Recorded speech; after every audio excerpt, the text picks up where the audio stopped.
And the nominees for Best Supporting Actor are Ed Angara for Bahala Na Ang Ombudsman Diyan, and Senator Alan Cayetano for Hindi Na Dapat Natin Imbestigahan Yan.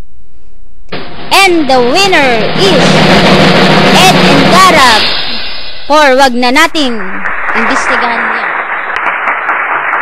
I'd like to thank President Gloria Macapagal Arroyo and Senator Villar for his dumb acts in acquiring custody of my good friend Chokchok Balate, and to all the farmers of the Philippines for being so generous in their fertilizer fund. Thank you. And now, for the much-awaited Best Actor Award, the nominees are Manny Villar in Hindi Na Dapat Natin Imbestigahan Yan, The Singit at Taga C5 Road Project, and Jocelyn Jokjok Bolate in the movie Bahala Na Ang Ombudsman Diyan, in the famous fertilizer scandal. And the winner is Jocelyn Jokjok Bolate. Wow! Wow!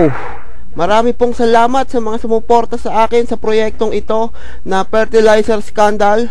Lalong-lalo na po kay Pangulong GMA, kay Tito Ed Angara, at saka kay Congressman Cynthia Villar para sa pag-aabono niya sa kabukiran ng Kamaynilaan. Marami pong salamat.